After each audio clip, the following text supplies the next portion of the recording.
This is Sunday, so this is deep thoughts from a shallow guy, which is my occasional Sunday reflection on a particular word or theme that seems to be a through line, perhaps a counterintuitive through line to the week's news and the vibe. You know what the kids are talking about.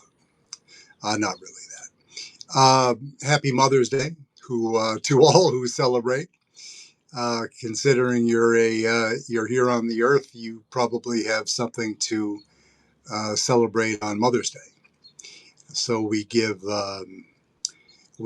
grace and praise and thanks to the mothers, the ones that are with us, and the ones that have gone on to greener, not gold, greener pastures, ones without polyester red hats too. So they have that going for them. Acceleration. Acceleration is a key component of Project 2025. When we talk about the news flow, the fire hose, Steve Bannon talking about the fire hose of shit, which is the shitification of our news feeds with the assistance of AI. Now, when Bannon was originally talking about that, AI was always there. You've probably heard of the Google machine, but the degree to which it had impacted our lives at that point was more limited, and now it's in every aspect.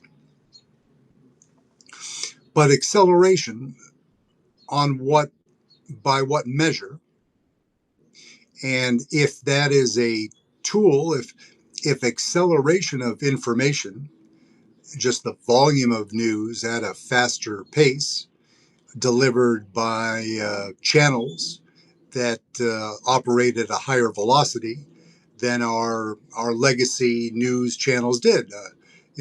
Walter Cronkite was giving you a very deliberative news delivery. His Walter's vibe, and that of David Brinkley, of Tim Russert, of Dan Rather, who is a proud participant on this here Substack channel, that they were giving you a sober, measured, well-informed, John Dickerson as well, sober, and at a particular pace that is digestible and not overwhelming. There's no fireworks. There are no bright lights. There's no neon. It's just the facts, just the news. Joe Friday. Today, it's something quite different. What I was thinking about in acceleration was the war, and also security threats ahead of the World Cup, and health issues, particularly the hantavirus that traveled on that ship from Argentina, where 3 people died. Maybe 8 people have been infected. Maybe those that have been infected are under observation or are sequestered or otherwise quarantined. But this is a virus that was born initially in Korea in the 70s. So, more than 50 years ago. And you can let your imagination run wild. I mean, isn't there something delightful when you're thinking about, if anybody who's ever, I had the pleasure of cruising before when I was a much younger person. I don't miss it even a little bit, but I had fun when I did it, and I have other members of my not so extended family that enjoy it quite a bit. I find it. I don't suffer from claustrophobia. I suffer from monotonophobia, seeing the same people, the same thing in a particular space over time, and the entire cruise ship, the mentality. Uh, but that's just me. That is. Does that put me in the minority, perhaps? But what could be more delightful than the thought of a an illness that is passed from rodents via feces and urine to passengers on a ship? It sounds like something that Christopher Columbus and people from his age that were on long passages in very tight quarters and overcrowded ships uh, would have suffered from. And I'm not naive to think that all ships should be free of vermin. That's probably not a possibility with people getting on and off, with goods being loaded on at different ports that have different levels of hygiene, depending on where you are loading produce and such things. If you want to be able to offer fresh food to your passengers, then perhaps you're picking up things along the way, things that can't be stored efficiently in limited space for a long period of time. So there's always a risk. But when I think of the war that should be, Donald Trump wants us to believe that we're just days away from a deal. But today and yesterday, there have been some accelerations.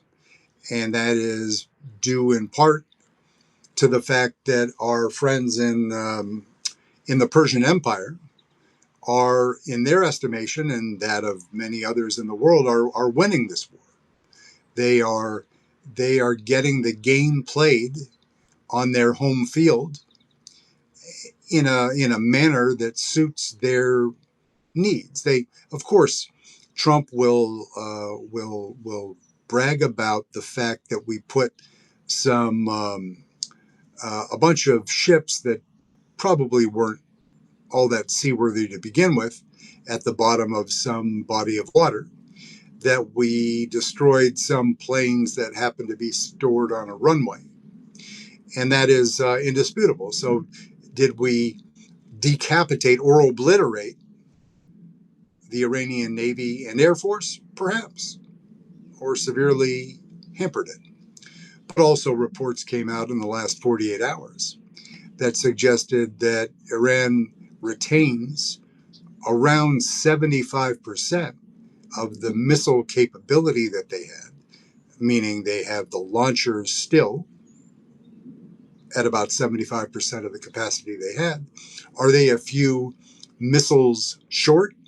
Of course they are. We in the US are desperately short of a lot of, including Patriot missiles, that need a lot of time to manufacturing. The lead time on that is a very long time indeed.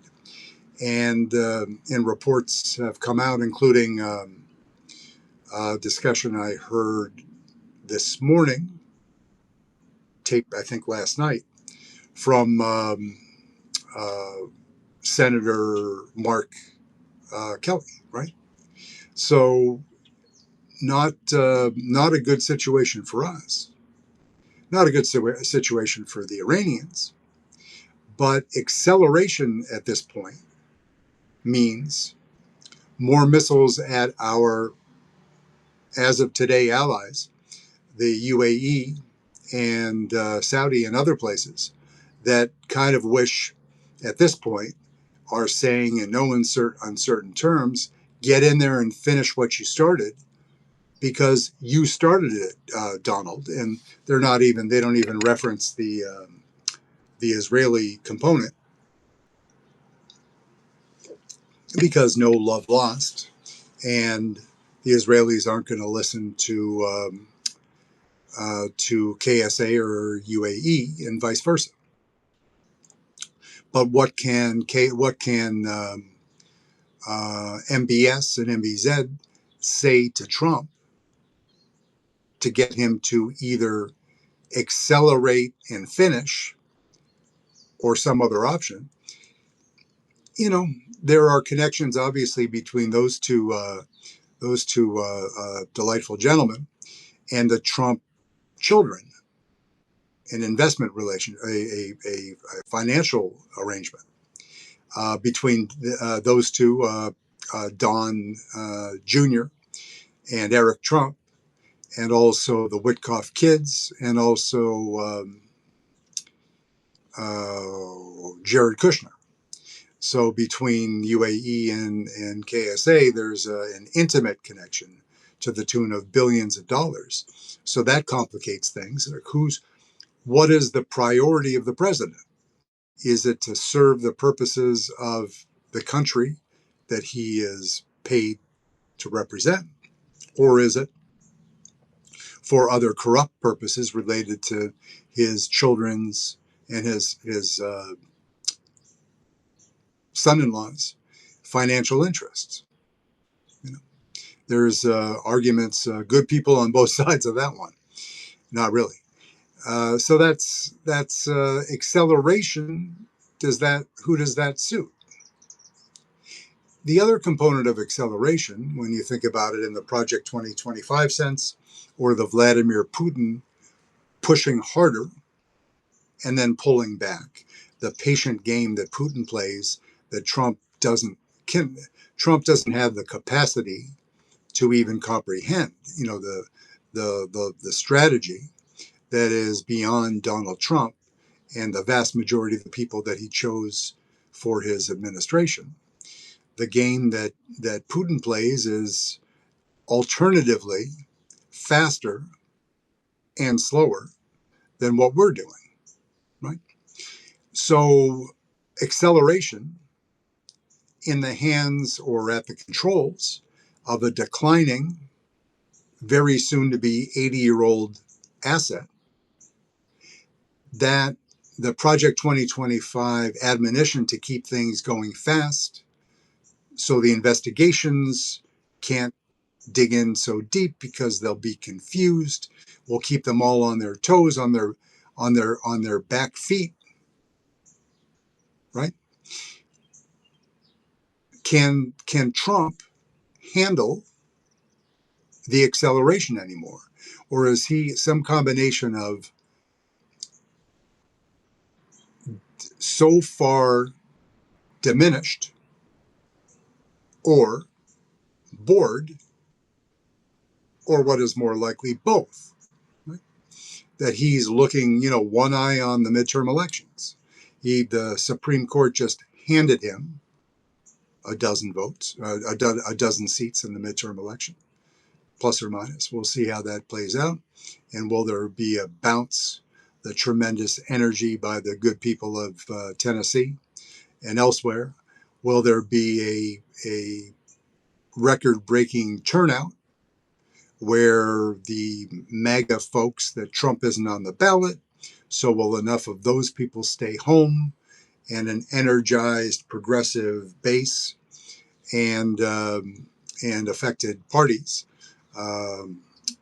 Will we be able to overcome the absolutely cynical and I would have said it once unconstitutional, but that's our court, and we're living with them, and they're going to be a younger court in another year. So that's kind of a given until we increase the number of justices on the court. That's what we got. So we're going to need to do a lot of things on the state level and fight for what Republicans had always said they were for, right? The federalism, that we are states' rights focused as a country, and that the states are in better position to determine what is in the best interest of their citizens in the several states. So that's a road we're going to be hoeing over and over again coming up. Right? But that again, acceleration. So what if the acceleration in the other area that I hadn't mentioned because it's a longer subject and worthy of more discussion is, will there be a chance for unrest due to the Supreme Court's decision and the fact that the president at the same time is taking away the rights of certain once protected classes? Will they take exception and press their opinion more forcefully? Certainly well within their right, because they have black and brown people since Trump too. And this, I mean, this is bad for every one of us. Every one of us. Color, party, religion, national origin, doesn't matter.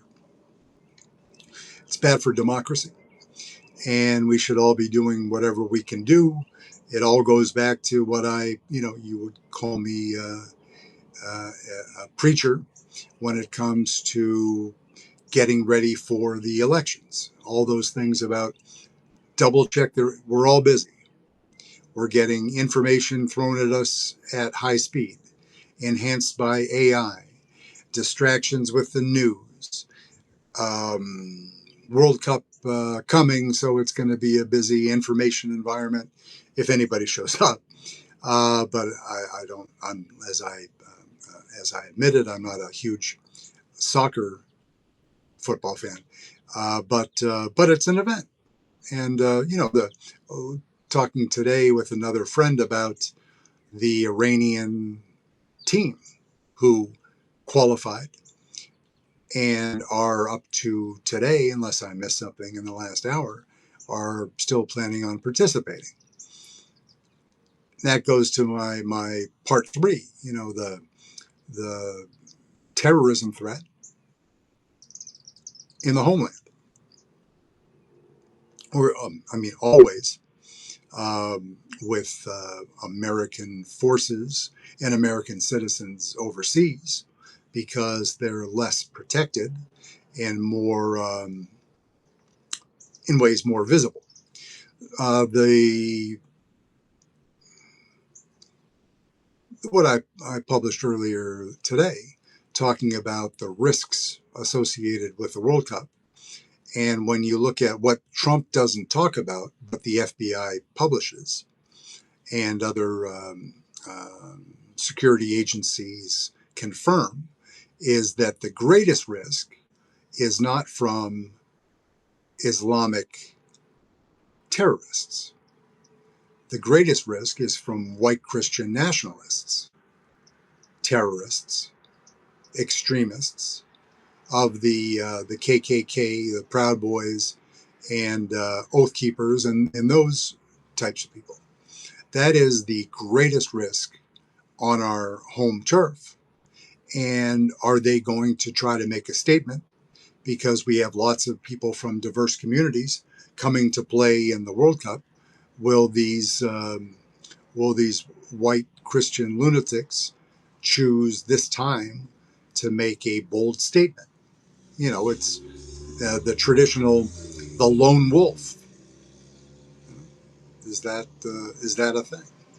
But yeah, I'm trying to get my mind around the the thinking fast and slow,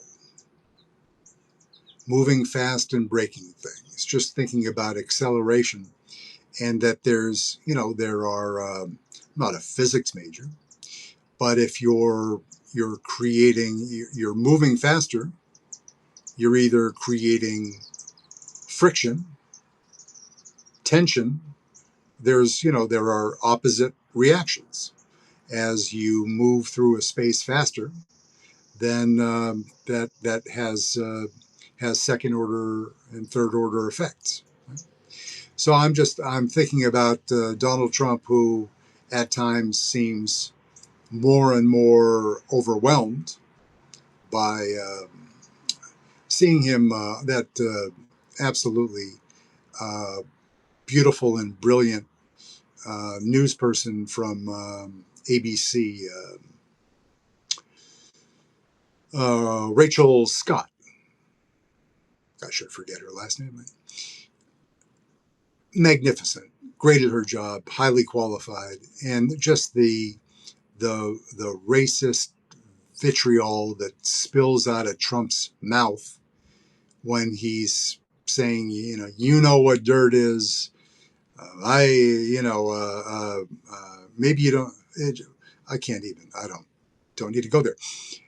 It was rude. It was loaded and racist, and it happens almost every day. And it seems to happen to women of color more than others. But after what happened in Tennessee, we're really, I was posting earlier today that, Tennessee, specifically Nashville, the new stadium where the Titans play, the NFL team, is thought of as a 2030 venue for the Super Bowl. I don't think that the state of Tennessee, is that a Commonwealth? Whatever it is, that Tennessee should get anything. I think that all of us should be communicating that with our elected representatives in our states and commonwealths. And that's collective action. That's an easy target. It's far out in the future. It's still 4+ years away.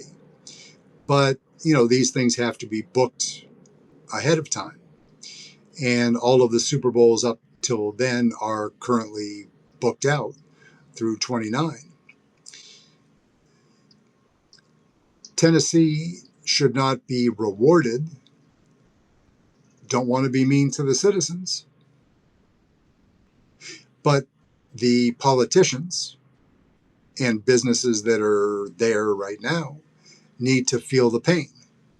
I don't mean violence, just good old collective action, and keep them out of there. Now, I'm not sure that the network has been assigned for that particular coverage. I mean, they all participate in some respect. And ESPN, which is, the ESPN sub used to be ABC, and then will NBC. I don't know the answer to which network is going to cover the 2030 Super Bowl if it is awarded to Nashville. But the same thing that happened with Disney, ABC, should happen to that network too. No, your decision to bid for this contract and sell advertising space, we want to voice our objection to that, because what they're doing to their citizens is unforgivable. The Supreme Court is responsible, but the speed at which they went and redistricted and eliminated the majority minority district in Memphis, that's Tennessee, and so also the NBA team. We just need to keep a focus and make a list and check it twice, because it worked just fine for Disney. Target is feeling the pain because they made a bad decision and then they doubled down on it. So we need to make a decision and double down on companies like Target. When Starbucks mistreats its employees, we need to stand up for those people. You don't have to create a billboard on the top of an overpass in every city in the country. Just do your part. If each and every one of us, it's about making conscious decisions. We talked about before. Amazon Prime, canceled. no more. And that means you don't purchase anything because they will charge you for shipping. So you have to be more creative. And as we've talked about, Costco, who takes wonderful care of their customers and their teams. So they should be rewarded. And if we all reward Costco,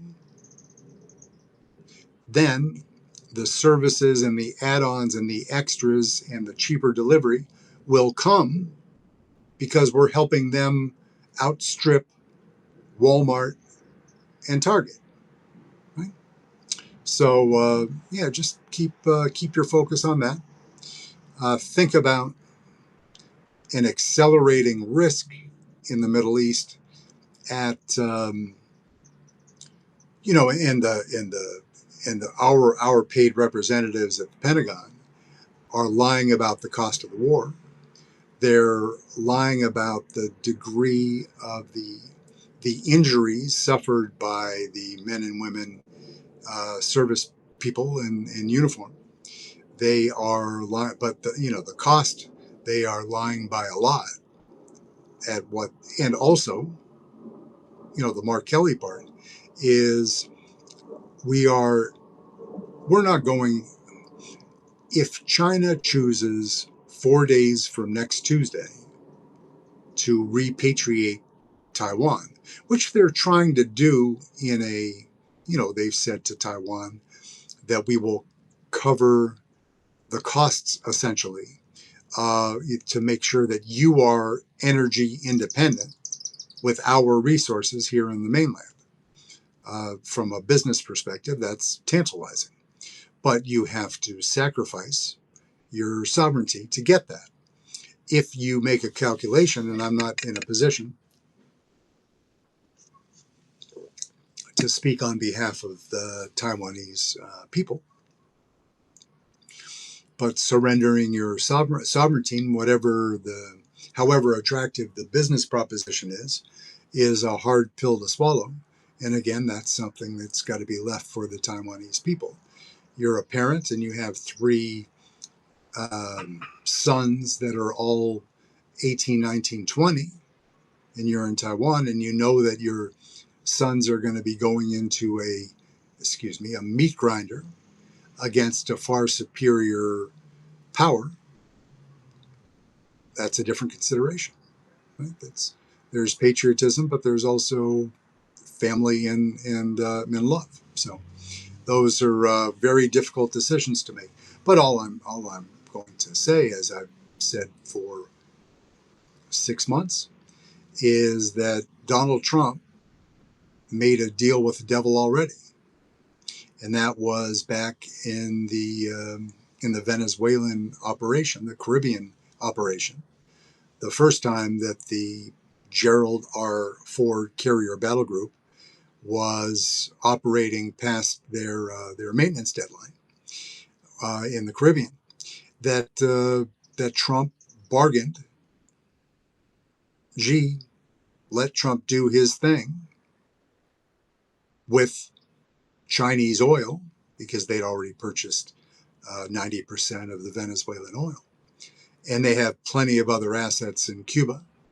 They had a system set up where they could, they'd been quote unquote laundering the oil through Malaysia before it gets back to China to evade sanctions.